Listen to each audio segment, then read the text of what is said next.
Bersama istri kami sampaikan shalom dan salam sejahtera juga bagi sidang jemaat Tuhan yang mengikuti rangkaian ibadah ini baik melalui handphone maupun video streaming dan juga bisa melihat secara YouTube. Baik, saudara, kita akan melanjutkan dari surat Al-Judas. Minggu lalu kita sudah membaca dari hal berkata-kata. Kita akan beralih, kita akan melanjutkan menjelang surat Al-Judas, tinggal sedikit beberapa ayat lagi. Akan dibacakan ayat 16 sampai 23. Yudas atau Jude, hanya satu pasal, ayat 16 ini yang belum dibaca. Ya, walaupun sudah ya. Ayat 16 sampai dengan 23. Ya, silakan. Demikian firman Tuhan. Mereka itu orang-orang yang menggerutu dan mengeluh tentang nasibnya, hidup menurut hawa nafsunya, tetapi mulut mereka mengeluarkan perkataan-perkataan yang bukan-bukan, dan mereka menjilat orang untuk mendapat keuntungan. Nasihat-nasihat untuk meneguhkan iman. Tetapi kamu, saudara-saudaraku yang kekasih, ingatlah akan apa yang dahulu telah dikatakan kepada kamu oleh rasul-rasul Tuhan kita Yesus Kristus. Sebab mereka telah mengatakan kepada kamu, menjelang akhir zaman akan tampil pengejek-pengejek yang akan hidup menuruti hawa nafsu kefasikan mereka. Mereka adalah pemecah belah yang dikuasai hanya oleh keinginan-keinginan dunia ini dan yang hidup tanpa Roh Kudus. Akan tetapi yang hidup tanpa Roh Kudus atau tanpa pengurapan atau juga tidak menyembah. Mari terus. Akan tetapi kamu, saudara-saudaraku yang kekasih, bangunlah dirimu sedemikian di atas dasar iman yang paling suci, dan berdoalah dalam Roh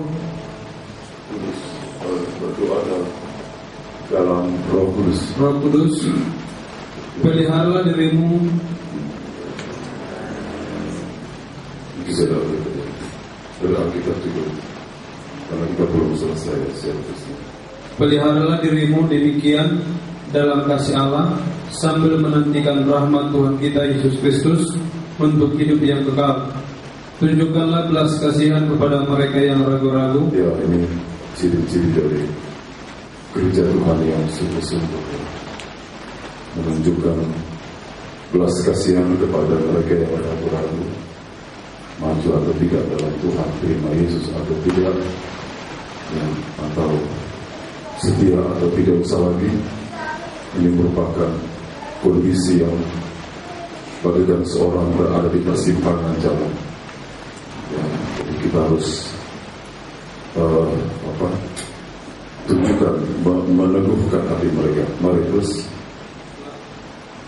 Selamatkanlah mereka dengan jalan merampas mereka dari api. Tetapi tunjukkanlah belas kasihan yang disertai ketakutan kepada orang-orang yang lain juga. Dan bencilah pakaian mereka yang dicemarkan oleh keinginan-keinginan dosa. Terima kasih. Dan sudah tabernakel Yudas ini adalah tudung yang keempat yang melindungi rumah Allah atau tabernakel. Dan ini berbicara tentang perlindungan dari para bapa bagi gerejanya, bagi gereja Tuhan. Tudung yang keempat adalah tudung yang paling atas. Fungsinya sama, yaitu melindungi tidak disebutkan ukurannya. Jadi dia melindungi seluruh rumah Allah, seluruh bagian kiri kanan sampai dengan belakang atau dinding belakang. Demikianlah perlindungan dari Allah Bapa bagi kita gereja Tuhan. Gereja dalam arti kata organisme, bukan gereja dalam pengertian organisasi. Ya, organisasi itu kepalanya adalah manusia, tapi organisme kepalanya adalah Kristus. Ya, organisme itu terdiri atas setiap suku, bangsa, kaum dan bahasa yang ditebus oleh darah Yesus, yang dikuduskan, yang ditahbiskan menjadi imam-imam yang rajani atau imam-imam rajani siapapun juga dia. Itulah organisme, itulah tubuh Kristus. Organ, ya, dia berdiri atas berjuta-juta sel. Nah sekarang kalau ada yang benar, maka ada yang tidak benar. Ya, kalau ada terang, pasti ada gelap. Nah, untuk itu Tuhan memberikan firman-Nya, terutama sekarang ini kita berada pada studi surat Yudas, di mana Tuhan dengan ayat-ayat ini ingin memberikan satu pemahaman. Inilah gereja yang benar. Dikatakan ayat 16, ya, yang benar itu seperti Henokh, yang tidak benar adalah orang fasik yang asal bicara. Kemudian ayat 16 mengeluh tentang nasibnya, hidup menuruti hawa nafsunya. Ya, ini adalah ciri dari gereja yang tidak benar, ya, atau bertolak belakang, bukan anak Tuhan. Soal problem, soal masalah, siapa yang tidak ada masalah? Ya, nah untuk itu kita harus selalu dipenuhkan oleh Roh Kudus.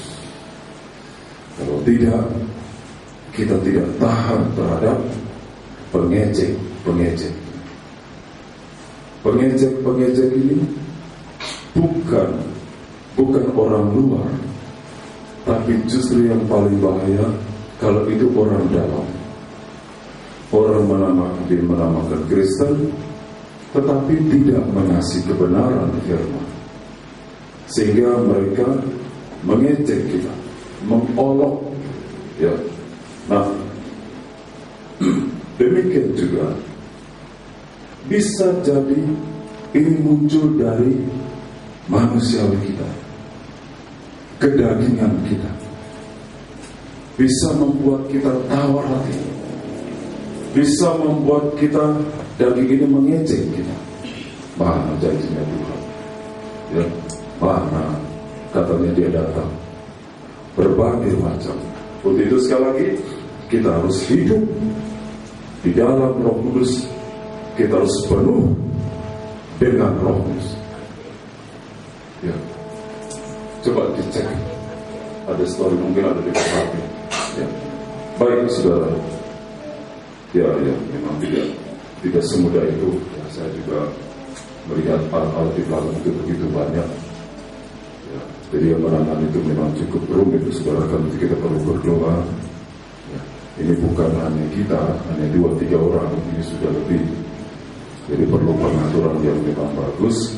Nah, saudara, jadi kita akan lihat bahwa nasihat firman Tuhan, gereja yang benar adalah gereja yang hidup penuh dengan Roh Kudus.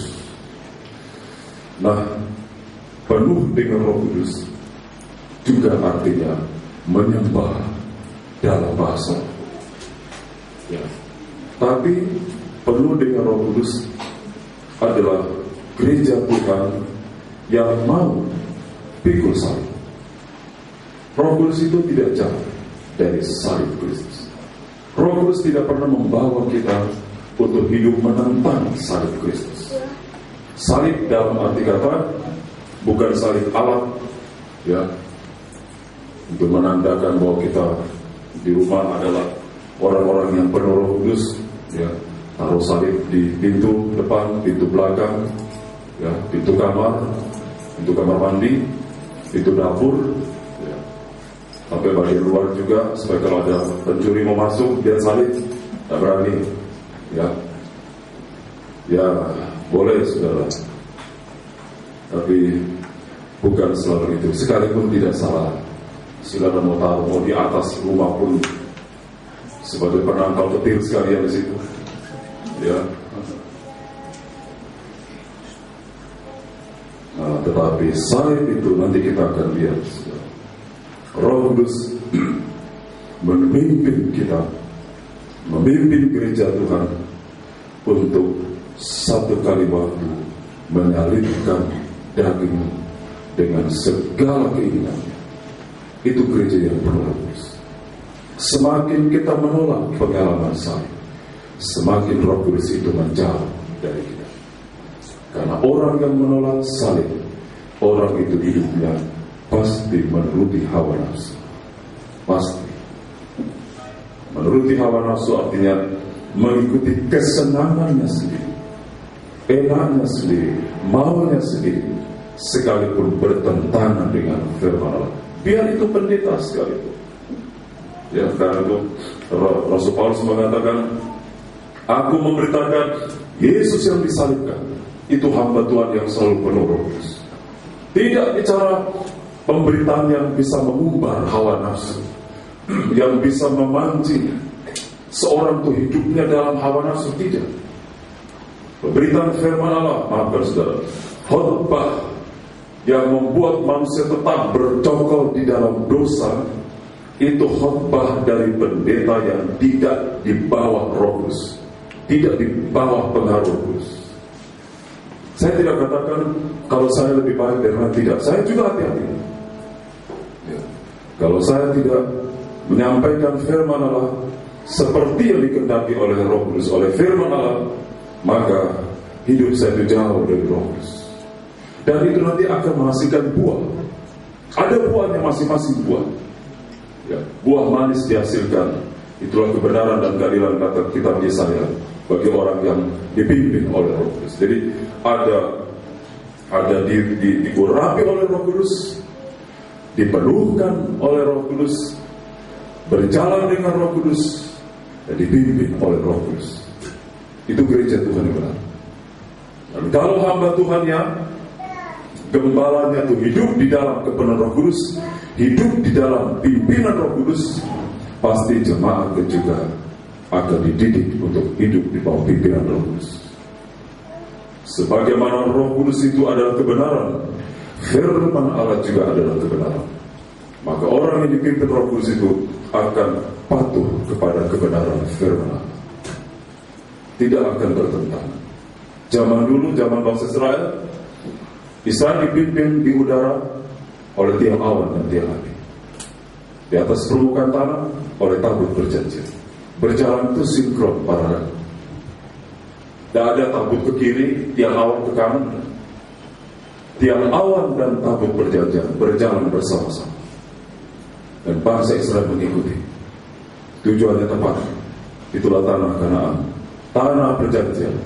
Walau pemurni lembah, jurang lewati, menghadapi berbagai macam musuh, tapi awan tiang awan ini dan tabut perjanjian arahnya tepat ke negeri perjanjian. Jadi saudara, kita akan baca beberapa nats firman Tuhan, di mana kita hidup dulu di dalam Roh Kudus, dan nanti kita berdoa dalam Roh Kudus. Ya, berdoa dalam Roh Kudus ini memang luar biasa, saudara. Ini merupakan keistimewaan dari anak-anak Tuhan perjanjian baru. Saya tidak katakan harismatik, karena harismatik itu kebanyakan seperti konotasinya atau pengertiannya gereja Pentakosta organisasi. Padahal bukan. Harismatik atau harisma adalah kegerakan Roh Kudus. Sebenarnya tidak ada harismatik, tidak ada Protestan, tidak ada Katolik, Advent dan sebagainya. Yang ada adalah gereja Tuhan koinonia, tubuh Kristus, dan bukan oikoumene. Koinonia, tubuh Kristus, atau eklesia, gereja yang dipanggil keluar dari gelap kepada terang Allah yang ajaib. Ya, baik, kita akan baca, saudara. Di manakah Roh Kudus ini yang senantiasa tetap memimpin kita? Dalam suratan Petrus,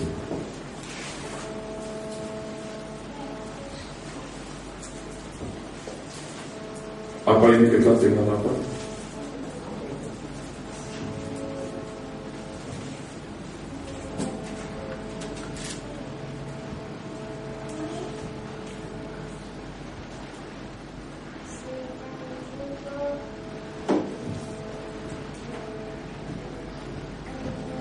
Satu Petrus pasal 4, ya saya sudah jauhkan HP saya sebagai monitor, mudah-mudahan bisa. Ayat 12 masih ya, berarti mungkin di situ ya, tidak mengapa, kita sabar aja. 1 Petrus pasal 4 ayat 12. Demikian firman Tuhan. Menderita sebagai Kristen. Saudara-saudara yang kekasih, janganlah kamu heran akan nyala api siksaan yang datang kepadamu sebagai ujian, seolah-olah ada sesuatu yang luar biasa terjadi atas kamu.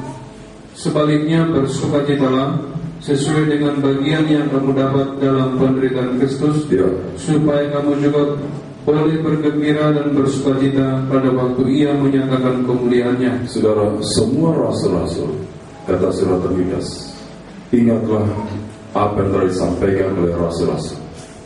Ya, semua rasul-rasul, dari Rasul Petrus yang pertama kali diangkat dari 12 rasul, Petrus dulu diangkat, dan setelah Tuhan menyerahkan penggembalaan itu juga kepada Petrus, Petrus juga merupakan gembala pertama, sampai rasul-rasul yang lain yang terus benar, tidak menyimpang dari kebenaran, semua berbicara tentang salib Kristus.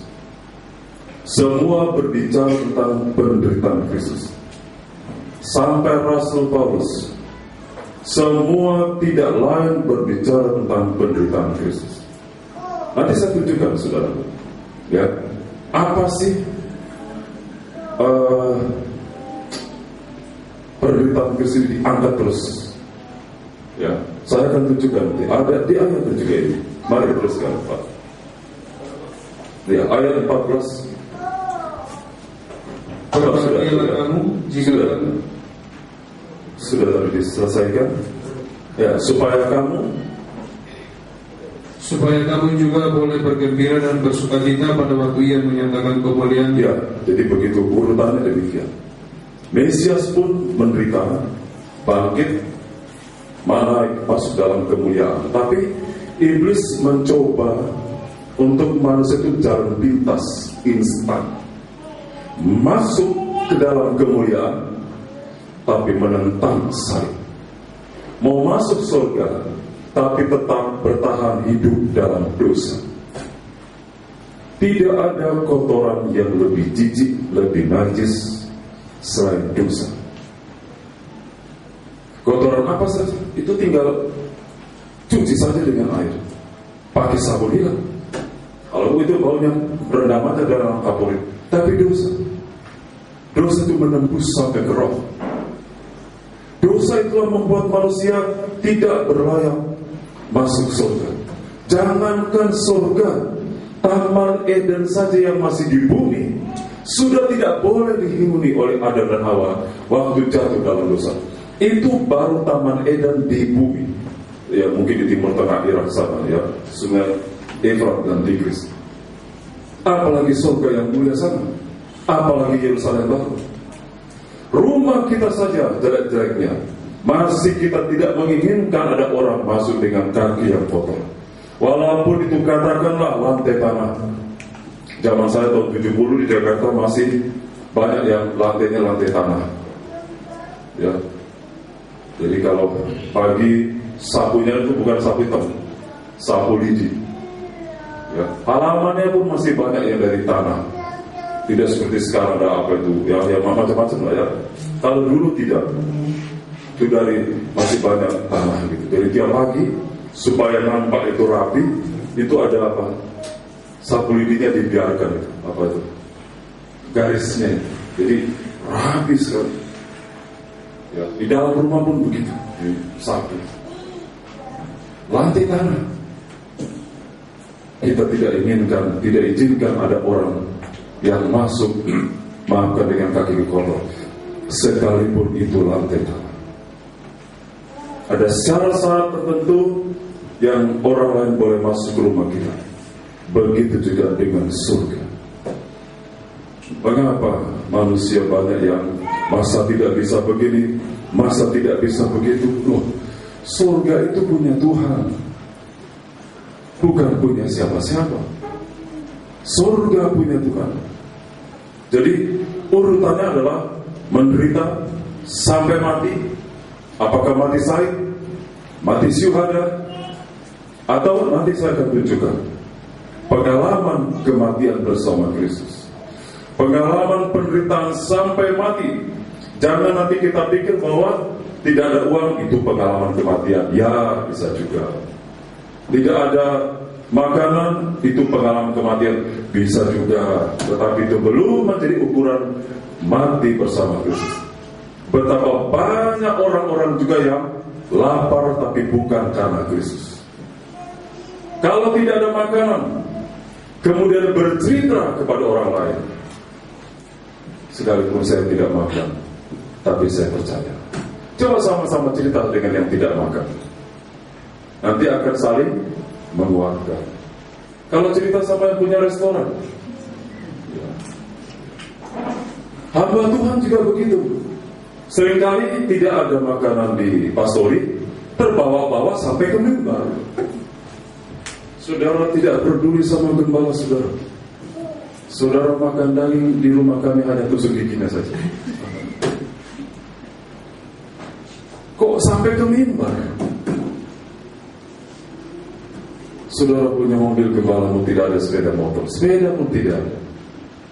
Ya, cuma bilang puji Tuhan.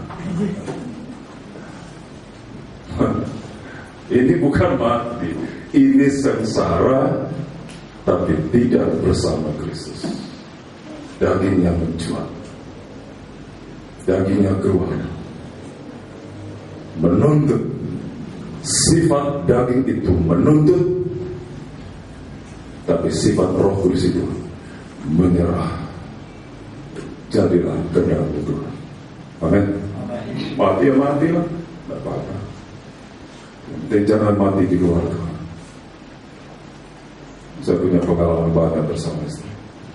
Pada saat saya sendiri masih lajang, saya bilang, ya sudah, kalau nggak ada makanan terserah Tuhan. Kalau mati ya mati. Ya. Tapi kalau Tuhan masih, kalau orang kudus begitu berbuat, mati. Tidak ada makanan, hari ketiga hamba Tuhan mati. Nanti siapa yang mengabarkan ini? Mati masuk surga. Kalau begitu nanti Tuhan sengaja sendak makan supaya mati masuk surga. Ternyata tidak mati-mati. Tidak boleh. Nanti kita lihat apakah pengalaman mati bersama Kristus hanya di saat kita tidak ada uang. Bagaimana kalau itu dibalik? Apakah saat kita diberkati, saat dalam tanda kelimpahan, tanda kutip kelimpahan, tetap dalam kondisi mati bersama Kristus? Kalau kita mati bersama Tuhan, maka kita akan bangkit, hidupnya berubah, dan kemuliaan ketinggalan lainnya saja. Ada bagian ayat mengatakan, sesuai dengan bagian yang kamu dapat, jangan contoh-contoh. Aduh, aku semua seperti Om itulah, Om Ika, tinggalkan rumah, kemudian malam ini saya tinggalkan rumah saya. Mau kemana? Mau ke Siantar, sama saja itu namanya pindah rumah itu. Karena rumahnya atapnya rendah, kata pujian tadi, atap pun rendah, kontrakan lagi, naik lagi. Tuhan, aku akan tinggalkan rumah. Ya, karena sederhana. Bagaimana kalau nilainya M? Ya, tak boleh. Ya, sesuai dengan bagian. Jadi Tuhan Tuhan yang meletakkan itu. Dari kita siap saja. Mari teruskan Pak. Ayat 14. Berbahagialah kamu jika kamu dinista karena nama Kristus. Ya, berbahagia asalkan jangan dinista karena berbuat dosa. Mari terus. Sebab roh kemuliaan, yaitu roh Allah, ada padamu. Ya, tidak jauh dari pengalaman kematian bersama Kristus. Roh Kudus ada di sini. Dinista karena Kristus. Ayat 15. Janganlah ada di antara kamu yang harus menderita sebagai pembunuh. Jangan menderita karena membenci, karena iri hati, karena memfitnah. Jangan. Terus. Atau pencuri. Atau pencuri. Atau penjahat. Ya, jadi pencuri milik Tuhan juga jangan dicuri. Jangan menderita karena mencuri milik Tuhan. Ya. Jangan juga mencuri milik orang lain. Mengambil apapun. Wah, ini daripada mangga ini bagus sekali. Boleh saya ambil? Boleh. Dia yang tanya, dia yang jawab. Dia bilang boleh. Ya, sudah sah. Jadi jangan menderita karena pencuri. Ya, jangan juga kalau belanja ada lebihnya. Kalau lebih 1.000 rupiah, kembalikan. Ini uangnya lebih. Kalau 50, puji Tuhan. Itu pencuri itu. Karena sudah tahu itu bukan punya dia, punya yang jualan itu. Pernah saya saksi. Tiba-tiba barang yang kami beri itu dimasukkan sama yang punya yang jualan ke dalam uangnya dia semua. Wah, sampai di rumah, kok besok kita kembalikan ini uang ini. Waduh, masih ada orang benar di dunia. Ada. Saya bilang enggak. Wah, saya senang. Semua uang dagangan itu. Ya. Dan karena 50.000 nggak masuk surga kita. Ya, rugi sekali. Jangan karena mencuri atau jahat, ya, tiada berhukum, melanggar hukum, terus atau pengacau, ya, di dalam apa bahasa Inggris?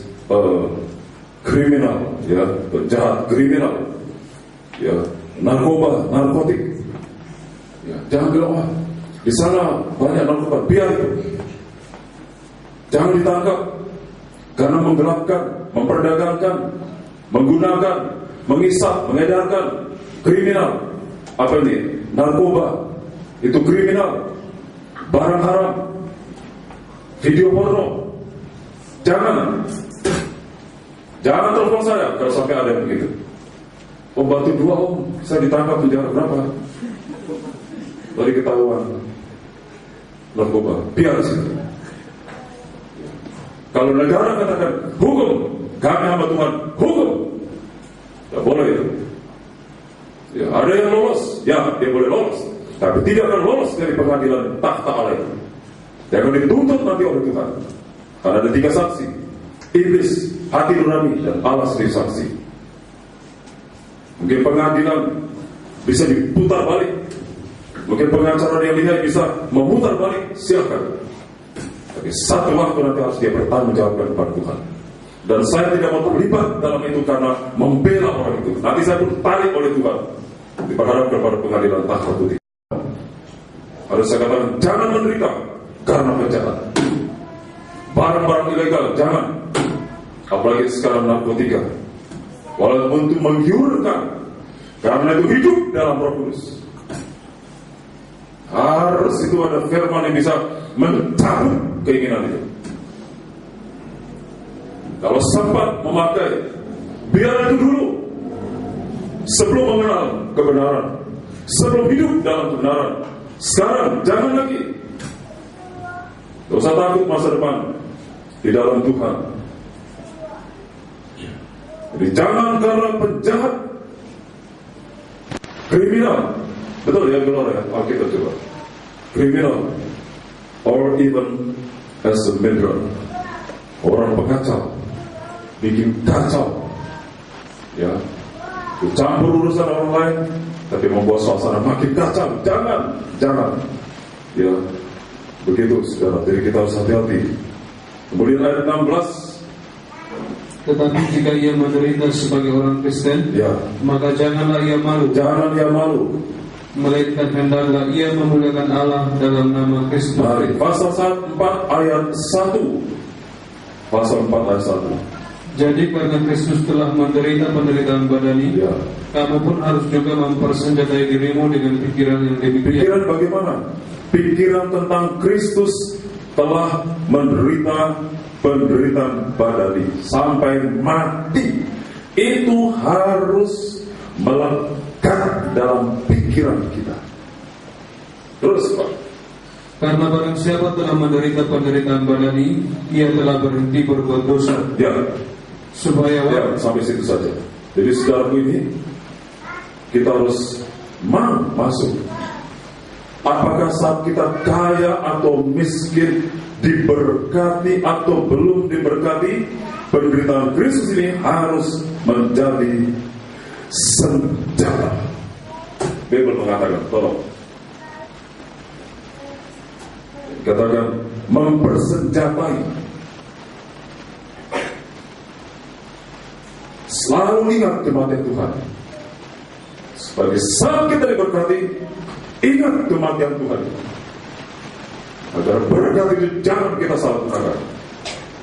Walaupun dosa iblis menawarkan, daging menawarkan, pengejek-pengejek mengatakan, ayo kamu orang kaya, punya ini, punya itu, punya sana, bisa beli ini, bisa beli itu, bisa beli tubuh manusia.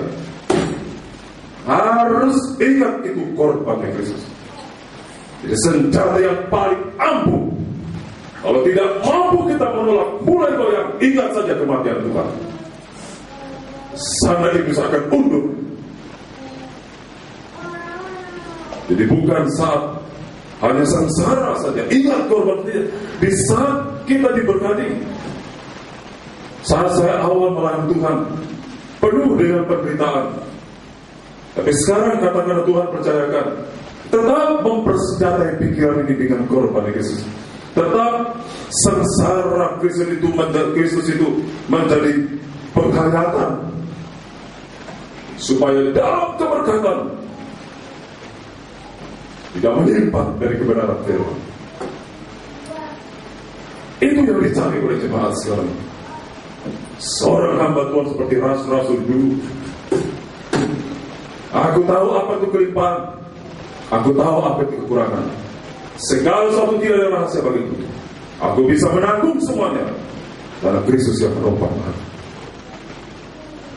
Sudah sembahyang sampai penuh Roh Kudus, sampai berbahasa lidah. Di mana ada sengsara Kristus, di situ ada Roh Kudus. Buat kita menjadi orang yang rendah hati,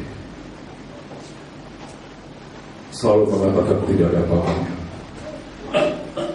Sebaliknya di saat kita susah, sakit, menderita secara badani, secara fisik, secara materi, secara keuangan, menderita menghadapi ini, menghadapi itu yang belum di dalam Tuhan, menghadapi suami, anak-anak, menghadapi orang tua dan sebagainya. Saudara, apa yang dilakukan oleh Tuhan di saat ia tergantung di kayu salib jam 12 sampai jam 3 petang, saat matahari itu membakar, di mana tubuhnya itu penuh dengan luka, darah itu berceceran dari ujung rambut, dari kepala, batu kepala sampai telapak kaki. Mulai dari pagi-pagi buta sudah dicabut, darah itu sudah berceceran. Itu harusnya sudah ada itu transfusi darah itu, karena darah itu begitu banyak sekali. Mungkin saudara kita bila sudah lihat jalan Via Dolorosa itu bagaimana, sampai ke kayu salib, ke Golgota, dipakukan, di telapak kaki, di tempurung kaki, yang merupakan pusat saraf. Mungkin orang pakukan, dia dalam menjerit begitu. Tapi itulah harus dia alami itu semua. Bagaimana pakut, ya kalau satu kali harus terus, ini berulang-ulang kali, sampai tubuh Tuhan itu lengket di kayu salib, agar bisa dia bertahan sampai dari antara jam 9 disalibkan Injil Markus sampai jam 3 petang. Dia sudah menggigil ayat mengatakan kita Mazmur. Daud melihat bernubuat, langit-langit lidah-lidah itu lengket di langit-langit.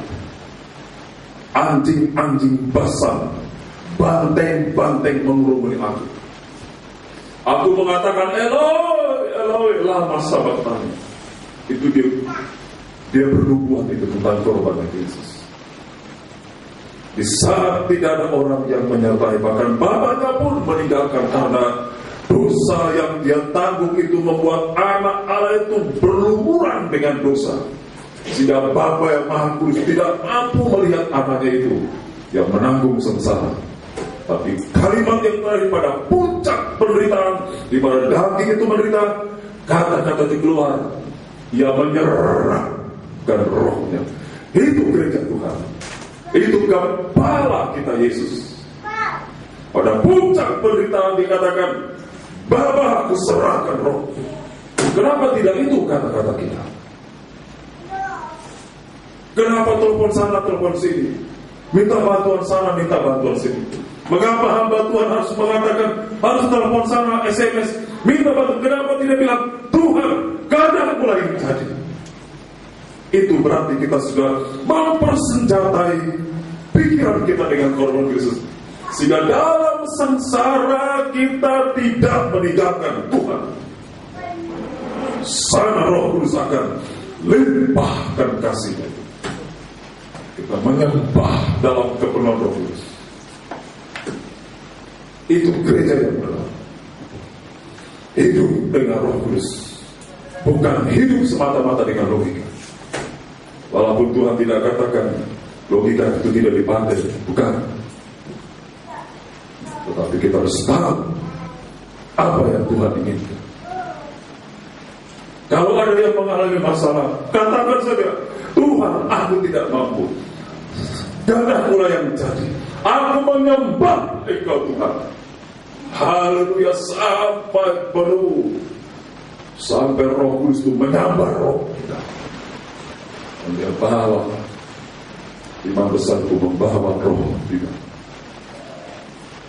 sampai ke tantang Allah saudara. Itu mempersenjatai susah dan senang. Hati kita berpaut kepada Tuhan. Di korban Kristus itu harus kita hayati di sepanjang jalan hidup kita. Orang kalau sudah selalu mengingat korban Kristus, orang ini tidak akan pernah gagal. Tidak pernah gagal. Karena dia meletakkan hidupnya. Dia percaya Tuhan sanggup berbuat lebih dari apa yang dapat dia pikirkan dan doa.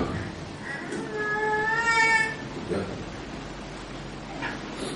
Amin. Jadi bukan hanya karismatik. Sehingga ada berapa banyak Pentakosta. Orang Pentakosta yang justru menjadi satu. Dan pendeta Pentakosta banyak yang menjadi satu. Kenapa? Korban Kristus itu tidak menjadi penghayatan. Hanya waktu-waktu tertentu. Saya susah ingat korban Kristus. Saya senang tidak ingat. Atau sebaliknya saya senang ingat korban Kristus. Begitu ada masalah selama tidak. Saya mengatakan ini bukan menggurui, tidak. Tapi saya juga belajar dari firman Allah ini.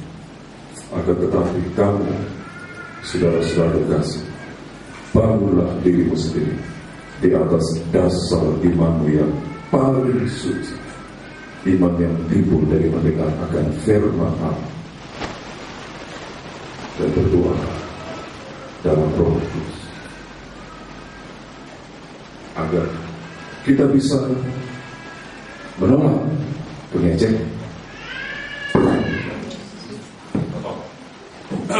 Tidak, ya, saya sudah mau selesai. Saya langsung saja.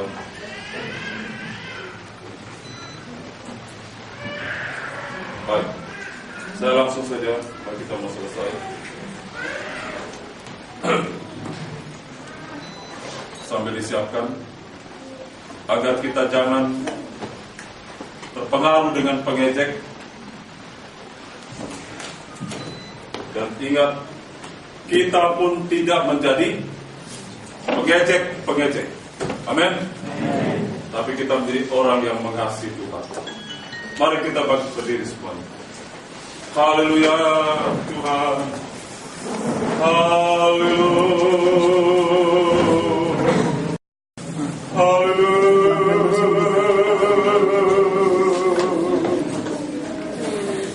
Kami merendahkan hati Tuhan.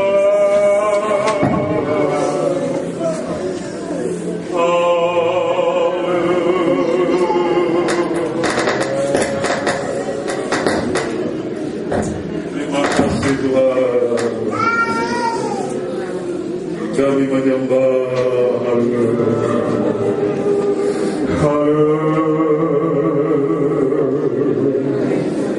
Berdoa dalam kebenaran Roh Kudus agar kita kuat menghadapi pengejek pemolok-pemolok akan hari kedatangan Tuhan. Dan kita pun tidak menjadi pengejek atau pemolok, karena kita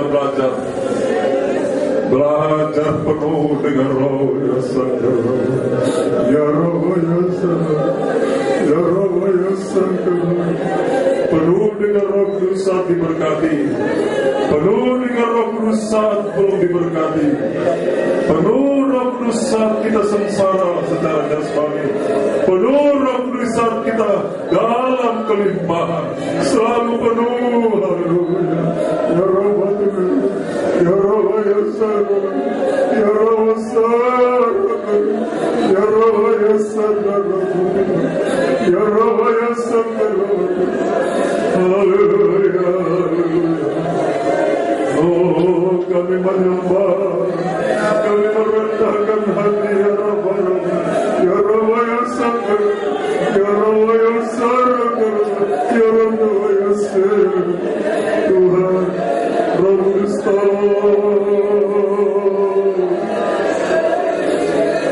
Haleluya. Ya Rabb, ya Rabb ya Sang, ya Rabb Sang, ya Rabb Sang, ya Rabb Sang, ya Rabb ya Sang, ya Rabb ya Sang, Yesus. Haleluya. Oh, haleluya. Terima kasih Tuhan.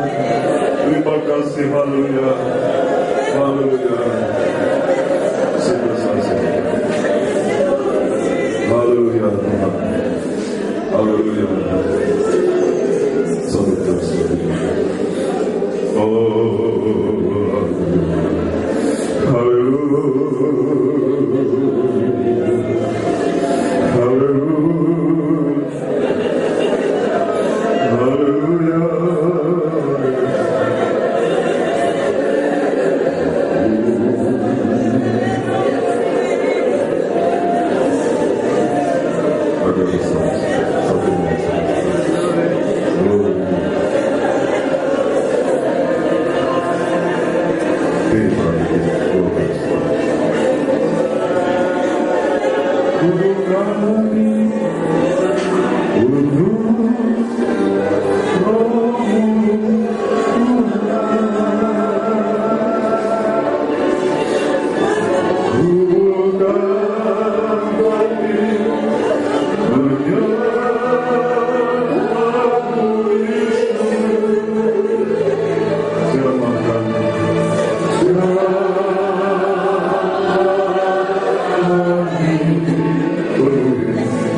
tinggal sengsaranya Tuhan. Cara yang berpikir, ya Rabbi Sarah, ya Rabbi ya Sarah, ya Rabbi ya Sarah, ya Rabbi ya Sarah,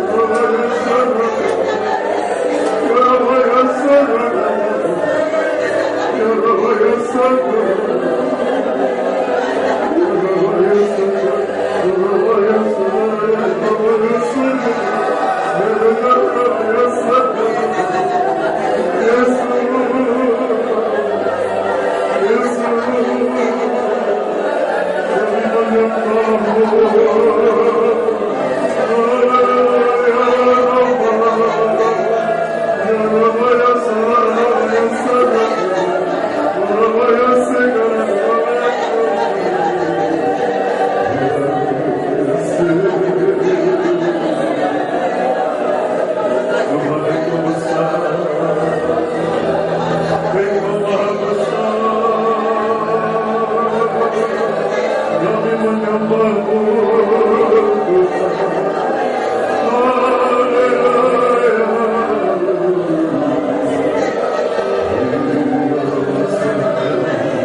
Tuhan yang selalu merindukan kepenuhan Roh-Mu ya Allah.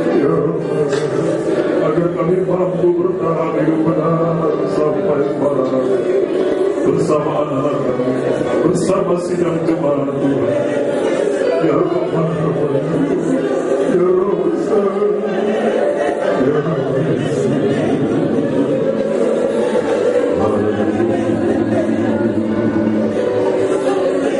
terima kasih Tuhan.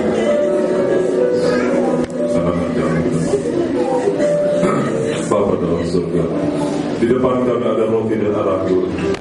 Kuduskan Tuhan dari tubuh dan darah sidang jemaat yang juga mengikuti rangkaian ibadah dari handphone dari video streaming.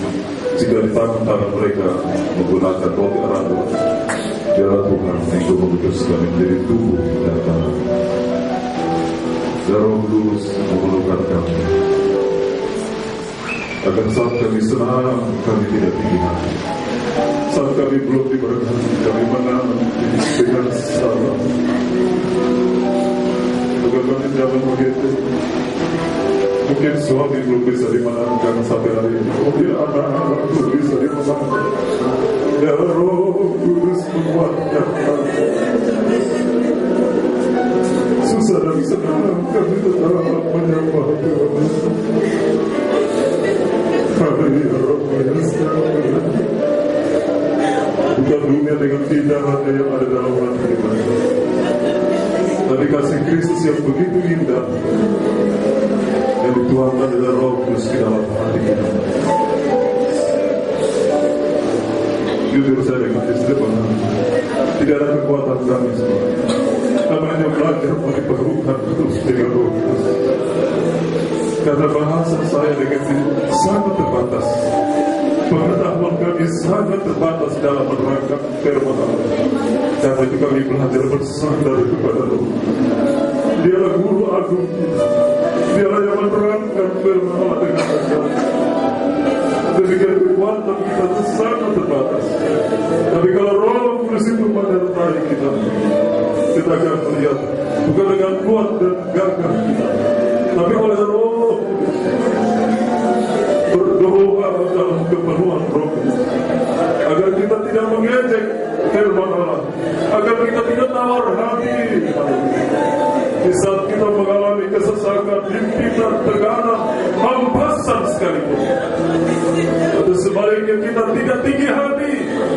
Di saat kita dipuji, di saat kita berhasil, Roh Kudus akan menstabilisir rohani kita tetap nyala-nyala bagi Tuhan.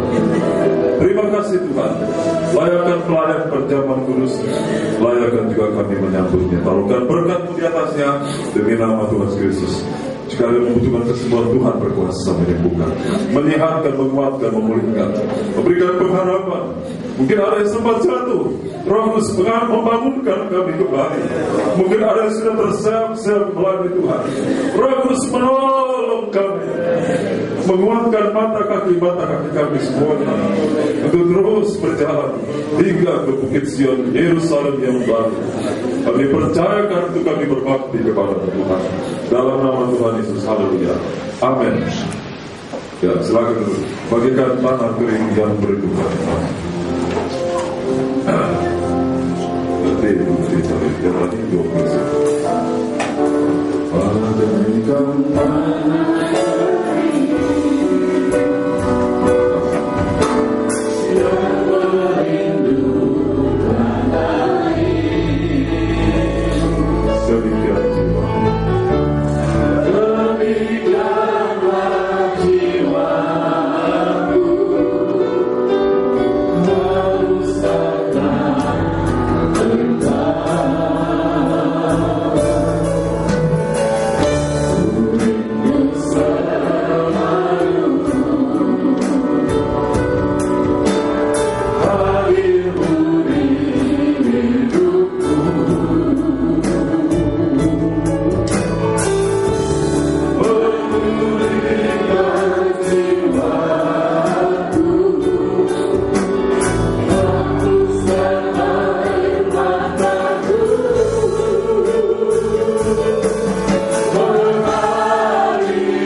satu berkata,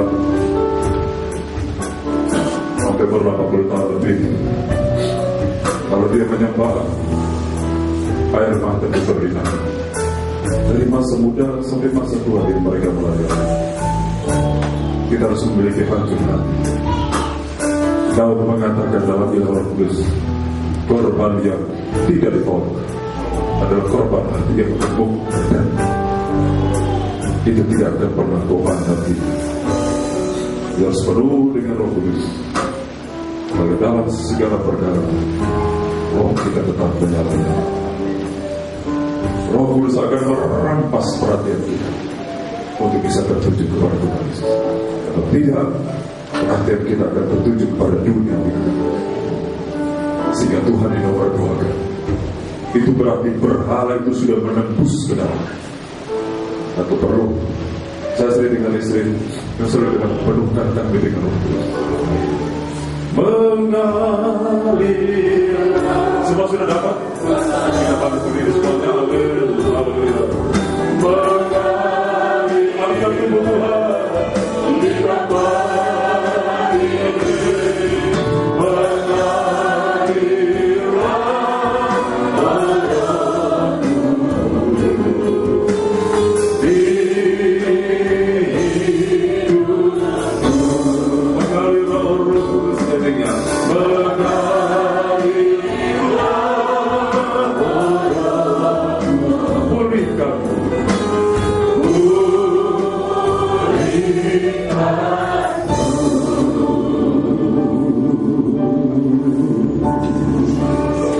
Tidak ada yang memberikan kita sekuat Roh Kudus.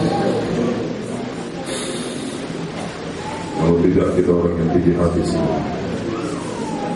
Dengarkan firman Allah, kita aminkan. Sebab apa yang telah kuteruskan kepadamu telah aku terima dari Tuhan, yaitu bahwa Tuhan Yesus pada malam waktu ini diserahkan mengambil roti, dan sesudah dia mengucap syukur atasnya, dia memecahkan dan berkata, inilah tubuhku, haleluya, yang diserahkan bagi kamu. Perbuat lagi menjadi peringatan akan aku. Kita semua percaya pada tubuhnya Kristus. Amin. Kita makan bersama demi nama Tuhan Yesus Kristus. Amin.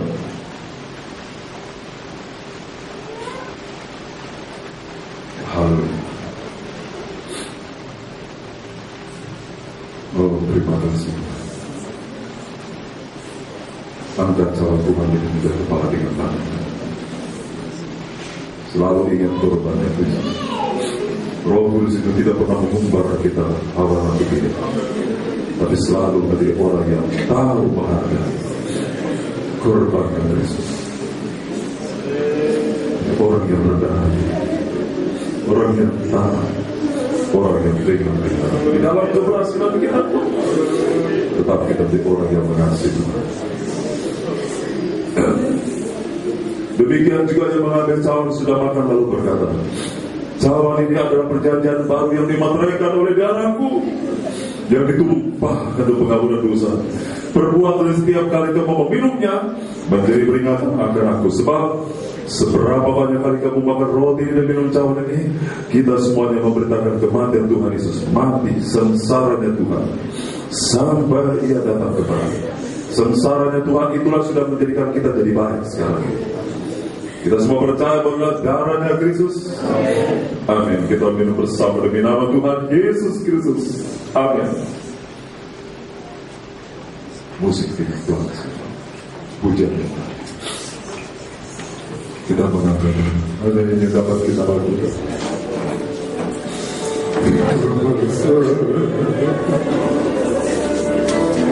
Yesus kami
hati ampuni kami. Sepanjang kami tinggi hati ampuni kami.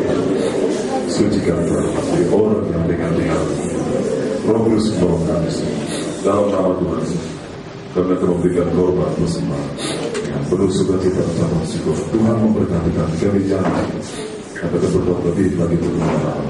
Dalam nama Tuhan sekalian sembah kami syukur kepada Allah Bapa di surga. Kiranya Tuhan menerima kami merupakan bagian dari gereja-Mu yang kudus Tuhan.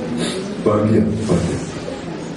Kami juga ingin yang lain juga dikuduskan lebih banyak dari anggota tubuh Kristus. Kiranya oleh kemurahan-Mu kami merupakan bagian dari tubuh Tuhan. Dalam nama Tuhan Yesus, haleluya. Amin. Silakan dulu saudara, kita dari buku Pesalm nomor 1.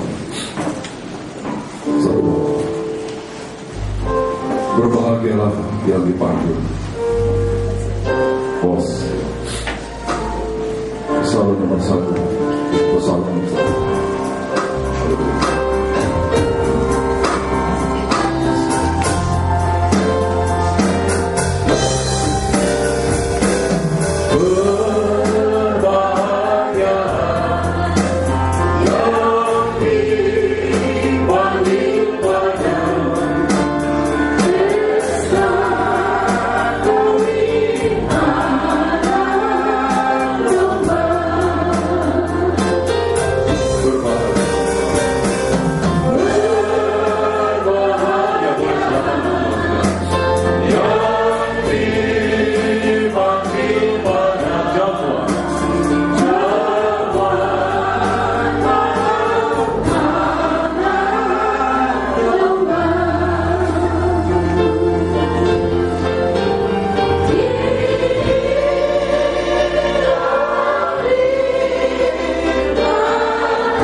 Tuhan memberkati kami semua.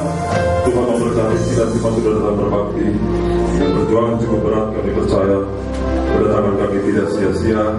Tuhan sudah menanti kami untuk memberikan jawaban bagi kami semua, agar kami bisa melanjutkan pengikutan kami, baptisan kami, dan penyerahan kami kepada Tuhan Yesus. Dengan mengabaikan segala persoalan pergumulan kami hadapi, kami percaya kuasa Tuhan jauh lebih besar. Tuhan berikan pengharapan oleh kuasa Roh Kudus. Makasih Tuhan. Memberkati sidang jemaat sudah juga mendengar firman dari handphone. Tuhan memberkati Pak John Sinaga bersama istri. Tuhan memberkati Bapak Gultom bersama keluarga di Pakam. Tuhan memberkati Bapak Kukua, Bapak Sidan, suami si anak, Saudara Patrick, Saudara Citon, Ibu Eva Semangat dan suami di Papua, Ibu Erita Tonan, Ibu Rahel, Ibu Tobi, Ibu Sidan, Ibu Bunan, Ibu Asusan, Ibu Susan, Ibu Aceh dan anak-anak dan keluarga, Ibu Lena Damel, Junti, Emilia, Natalia dan Albert, Ibu Sofa dan suami, demikian Florida. Tuhan melindungi dalam perjalanan Palang Raya. Berkat juga Bapak Agus berdua bersama istri dan jemaat Tuhan di Kebun Pekanbaru.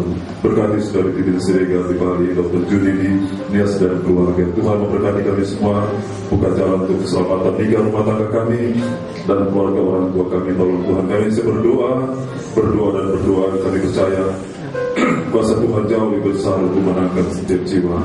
Tuhan pakai juga Evangelis Poli sudah menyerukan firman. Berkati Tuhan Yesus. Terima kasih. Banyak yang kami mohonkan, tapi Tuhan yang Maha tahu. Jika ada rencana kami, nasar kami, jika Tuhan berkenan, Tuhan kiranya memberkati. Terima kasih Tuhan. Akhirnya kasih kumpulan lagi yang berkat dari Allah Bapa. Kita kasih daripada Tuhan kesertaan penyertaan di Pastor Roh Kudus, menyertai kita senantiasa dan juga memberkati seluruh sidang jemaat Tuhan yang ikut mendengar firman Tuhan yang pada video streaming dan juga dari YouTube. Tuhan memberkati sama seperti Tuhan memberkati kami di sini. Demi nama Tuhan Tuhan juga berkati pelayanan di kilometer 12 masih mantap di veterinar dan jemaat Tuhan di sana sudah merupakan bagian dari pengembalaan tempat ini. Dalam nama Tuhan Yesus, hamba sekolah berkat tutup ibadah pada malam hari ini. Haleluya, amin. Sama Tuhan berkati. Shalom.